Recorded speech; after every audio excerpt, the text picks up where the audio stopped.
In this video, we will discuss about the biology chapter, that is the respiration in the plant. And the respiration in plant, we will discuss the main important topic of that plant. That chapter is the glycolysis, and then देखेंगे हम Krebs cycle. तो आइए शुरू करते हैं glycolysis. तो glycolysis क्या है? एक प्रोसेस है जो कि रेस्पिरेशन इन द प्लांट में प्रोसीड की जाती है. तो इसके अंतर्गत क्या होता है कि जो हमारे प्लांट्स है वो क्या करते हैं, रेस्पायर करते, और वो रेस्पायर करते एयर. उस एयर में डिफरेंट टाइप्स ऑफ गैसेस रहते हैं, जैसे O2 हो गया, CO2 हो गया, या फिर मेनी अदर्स गैसेस.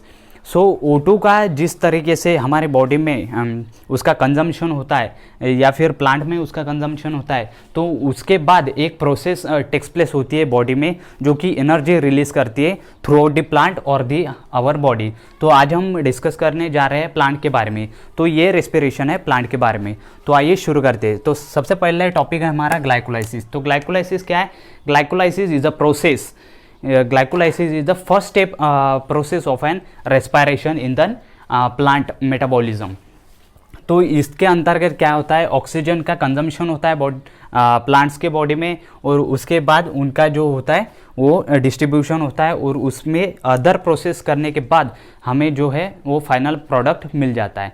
तो सबसे पहले ये देखेंगे कि ये कहाँ पर ऑकर करता है. तो ये ऑकर होता है साइटोप्लाज्म में. आपके किस में? साइटोप्लाज्म में. तो प्लांट में different types of cell present रहती है. तो सेल में क्या रहता है? सेल में साइटोप्लाज्म एक सेमी परमिएबल या फिर ट्रांसपेरेंट फ्लूइड जिसे कहा जाता है, जो जिसके अंतर्गत एंजाइम्स आते हैं, या फिर आपके जो माइटोकॉन्ड्रिया आते हैं, या फिर different types of ribosomes, Golgi apparatus, या मेनी अदर्स. तो उसमें एक रहता है माइटोकॉन्ड्रिया. तो माइटोकॉन्ड्रिया के जो मैट्रिक्स रहती है उसमें टेक्स प्लेस होता है हमारा glycolysis for the energy production.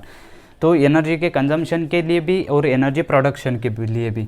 तो glucose occurs 1 molecule of an glucose, इसका हमें कन्वर्जन करना है 2 मॉलिक्यूल ऑफ पायरुवेट.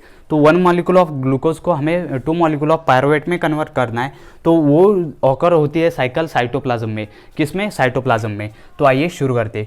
तो ग्लाइकोलाइसिस ये जो है वो साइकिल ऑकर की थी 3 साइंटिस्ट ने, जिनका नाम है इम्बेडेन, मेहरॉफ and Parnas.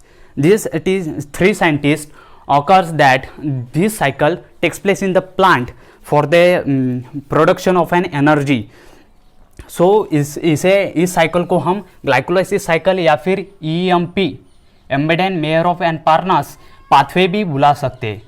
एम्बेडेन, मेहरॉफ and Parnas pathway. तो आपको ये दो नाम जिसके ग्लाइकोलाइसिस साइकिल के वो ध्यान में रखने हैं. तो आइए शुरू करते. तो सबसे पहले 1 मॉलिक्यूल ऑफ ग्लूकोज, जो हमारा मेन प्रोडक्ट है वो क्या है? ग्लूकोज. तो 1 मॉलिक्यूल ऑफ ग्लूकोज को किस में कन्वर्ट करना है? हमें 2 मॉलिक्यूल ऑफ पायरुवेट में. 2 मॉलिक्यूल ऑफ पायरुवेट में हमें 1 मॉलिक्यूल ऑफ ग्लूकोज को कन्वर्ट करना है. तो ग्लूकोज का मॉलिक्यूलर फार्मूला आपने पढ़ा ही होगा. तो उसमें कितने फार्मूले रहते हैं? 6 उसमें कार्बन प्रेजेंट रहते. तो 6 कार्बन उसमें प्रेजेंट रहते, इसीलिए हमने यहाँ पर लिखा 1 मॉलिक्यूल ऑफ ग्लूकोज को हमें 2 मॉलिक्यूल ऑफ पायरुवेट में कन्वर्ट करना है. और 2 मॉलिक्यूल ऑफ पायरुवेट में कन्वर्ट करने के लिए यहाँ पर 6 कार्बन है, तो उन्हें हमें कन्वर्ट करना है 3 कार्बन में, या फिर इसे हम 2 पार्ट में डिवाइड करेंगे तो 3 कार्बन आएंगे ना. तो जाहिर सी बात है. तो आइए शुरू करते. तो glucose, are you getting this? तो ग्लूकोज का कन्वर्जन होता है ग्लूकोज 6 फॉस्फेट में. ग्लूकोज का कन्वर्जन किस में होता है? ग्लूकोज 6 फॉस्फेट में, by the use of ATP. ATP क्या है? एक एडेनोसाइन ट्राइफॉस्फेट, जिसमें एक molecule of an phosphate added रहता है, जो कि एनर्जी रिलीज करता है for the other metabolic activities. तो ये जो एटीपी, एडेनोसाइन ट्राइफॉस्फेट, इसमें का एक फॉस्फेट क्या होगा? वो रिमूव हो जाएगा बाय द हेक्सोकाइनेस एंजाइम से. क्या होगा? वो रिमूव हो जाएगा, और किस में ऐड होगा? ग्लूकोज था यहाँ पर, तो उसका कन्वर्जन होगा ग्लूकोज 6 फॉस्फेट. ग्लूकोज का जो 6 नंबर का कार्बन है उस पर एक मॉलिक्यूल ऑफ फॉस्फेट वो जो है वो ऐड हो जाएगा, इसलिए इसे ग्लूकोज 6 फॉस्फेट बुलाया जाता है. तो यहाँ पर एडेनोसाइन ट्राइफॉस्फेट का कन्वर्जन हुआ एडेनोसाइन डाइफॉस्फेट. मतलब डाई मतलब 2 एंड ट्राई मतलब 3. यहाँ से एक फॉस्फेट निकला तो यहाँ पर आया ग्लूकोज 6 फॉस्फेट. तो उसके लिए एंजाइम यूज हुआ हेक्सोकाइनेस. तो इस प्रोसेस को, पूरी प्रोसेस को कहा जाता है फॉस्फोरिलेशन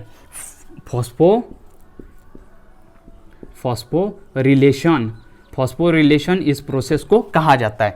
तो ये है सबसे पहली प्रोसेस। देन देखेंगे एक ही मॉलिक्यूल है हमारा एक ही मॉलिक्यूल है, उसे कन्वर्ट करना है हमें दो मॉलिक्यूल में, तो उसकी सेकंड स्टेप, तो उस सेकंड स्टेप को आपको आइसोमराइजेशन, तो आइसोमराइजेशन ये सेकंड स्टेप है जो आपकी।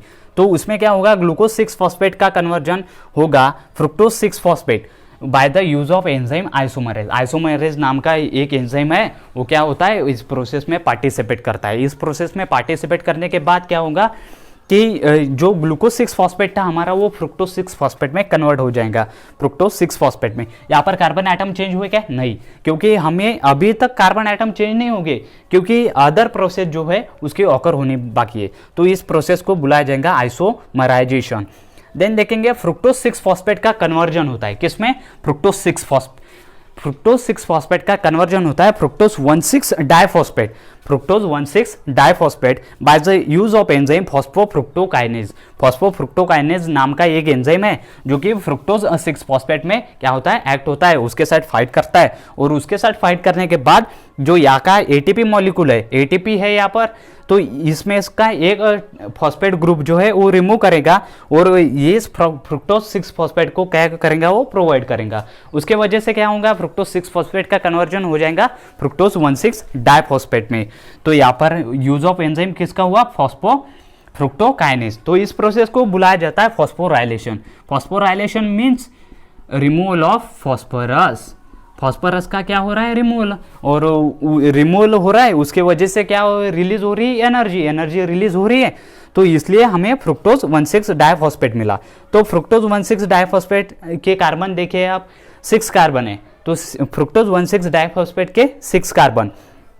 देन देखेंगे फ्रुक्टोज 1,6 डाइफॉस्फेट की में अदर प्रोसेस कौन कौन सी ऑकर होती है। तो फ्रुक्टोज 1,6 डाइफॉस्फेट पे क्या होता है, क्लीवेज होता है, उसका ब्रेकडाउन होता है। अगर दो भाई अच्छे से रह रहे हैं, लेकिन अनदर पर्सन जो है वो उसकी चुगली उसके साथ लगाता है, अरे तेरा भाई तो वो कर रहा था, उस वजह से क्या रहता है, उसमें क्लीवेज मतलब तनाव बढ़ जाता है। उस तनाव की वजह से क्या होता है, वो अलग हो जाते हैं। तो उसी प्रकार यहाँ पर तनाव किसने निर्माण किया, अल्डोलेस क्या रहा, एक अदर पर्सन रहा जिसने फ्रुक्टोज 1,6 ये 2 पर्सन रहे, तो इन दोनों में झगड़े लगाए कि तू तो वहां पर है, तू तो 6 नंबर के कार्बन पे है और तू पहले नंबर के कार्बन पे है, और बीच वाली जो जगह है वो खाली है, तो क्यों ना बांट लेते हैं। तो इस तरह से ये जो अल्डोलेस नाम का पर्सन है वो इस पे एक्ट होता, किसमें, फ्रुक्टोज 1,6 डाइफॉस्फेट पे। तो फ्रुक्टोज 1,6 डाइफॉस्फेट में वो एंजाइम एक्ट होने के बाद क्या करेगा, उनका क्लीवेज कर देगा, ब्रेकडाउन कर देगा, या फिर जगले लगा देगा। उसके वजह से क्या होगा, हमें 2 अलग अलग घर मिलेंगे। एक घर है, उस घर में अगर किसी पर्सन ने बोल दिया कि अरे अलग अलग बंटवारा करने लगा तू, तो बंटवारे करने के बाद जो है वो 2 घर बन जाएंगे। तो 2 घर देखेंगे, तो ग्लिसराल्डिहाइड 3 फॉस्फेट, ग्लिसराल्डिहाइड 3 फॉस्फेट एक अलग घर हो गया, ग्लिसराल्डिहाइड 3 फॉस्फेट, और DHAP डाइहाइड्रोक्सी एसीटोन फॉस्फेट ये अलग घर हो गया। तो अब आप यहाँ पर गौर कीजिए, इसके कार्बन कितने, 3 कार्बन, यहाँ पर कितने कार्बन है, 3 कार्बन। तो इस वजह से क्या हुआ, ग्लिसराल्डिहाइड 3 फॉस्फेट 3 कार्बन का बन गया, और डाइहाइड्रोक्सी एसीटोन फॉस्फेट 3 कार्बन का बन गया। तो यहाँ पर क्लीवेज हुआ है ना, यहाँ पर 6 फॉस्फेट का 6 कार्बन कन्वर्ट हो गए 3 कार्बन में। तो अदर प्रोसेस देखेंगे, ये तो हो गए झगड़े, तो क्या करे भाई, तो ये इस प्रोसेस को नाम दिया गया क्लीवेज। तो इस प्रोसेस को नाम क्लीवेज दिया गया। उसके बाद क्या हुआ, एक अच्छा पर्सन आया, एक अच्छे पर्सन ने बोला अरे भाई झगड़े से कुछ नहीं मिलता, तो उसके लिए वो अच्छा पर्सन का रोल अदा किया, किसने, उस अच्छे पर्सन का रोल अदा किया फॉस्फोट्रायोज आइसोमरेज ने। किसने, फॉस्फोट्रायोज आइसोमरेज। उसने इस घर को पुनर्स्थापित किया और दोनों को इकट्ठे अपने घर को संवारने के लिए जो है मदद की। तो इसी प्रकार दोनों का कॉम्बिनेशन बन जाएगा, दोनों का कॉम्बिनेशन बना, वो मिलजुल कर रहने लगे। लेकिन इस बार क्या हुआ, उन्होंने एक मॉडिफिकेशन किया, अपने जो रहनीमान में जो है वो मॉडिफिकेशन किया, और मॉडिफिकेशन करने के बाद जो छोटा भाई बोला नहीं भैया आप ये जो है वो ग्लिसराल्डिहाइड 3 फॉस्फेट वो क्या हुआ है, वो बड़ा भाई है, और डाइहाइड्रोक्सी एसीटोन फॉस्फेट कौन है, वो छोटा भाई है। तो डाइहाइड्रोक्सी एसीटोन फॉस्फेट ने कहा बड़े भैया से, ग्लिसरॉल्डेट 3 फॉस्फेट से, कि नहीं भैया आज से हमारे घर की जो कमान है वो आप ही संभालें। तो इसलिए ग्लिसरॉल्डेट 3 फॉस्फेट ने क्या किया, अच्छा ठीक है, उसकी जो छोटे की बात जो थी उसे मान्यता देते हुए उसने जो है वो घर की कमान संभाल ली। तो घर की कमान संभाल ली मतलब 2 आदमियों के लिए वो 2 मॉलिक्यूल का काम करने लगा। तो 2 मॉलिक्यूल का काम करने लगा कौन, ग्लिसरॉल्डेट 3 फॉस्फेट। कार्बन उतनी है 3 कार्बन, लेकिन यहाँ पर मॉलिक्यूल बढ़ गए, पहले यहाँ पर अलग अलग थे, अब इकट्ठा हो गए तो 2 मॉलिक्यूल बन गए। तो ग्लिसरॉल्डेट 3 फॉस्फेट में क्या होगा, डिहाइड्रोजिनेशन, मतलब उनमें से क्या होगा, एक आदमी है तो उस एक आदमी में कितना लोड आएगा, तो उसके लिए वो थक गया, तो थक गया, एनर्जी रिलीज हुई मतलब हाइड्रोजन आपसे क्या हुआ, जो है वो चला गया, इसके पास से हाइड्रोजन चला गया। तो NAD ने क्या किया, वो हाइड्रोजन ले लिया, मतलब उसकी मेहनत ने जो है वो हाइड्रोजन ले लिया और उसका कन्वर्जन हुआ NADPH2। NADPH2 क्या है, निकोटामाइन एडेनाइन डाइफॉस्फेट। तो ये जो है वो एनर्जी रिलीज करता है।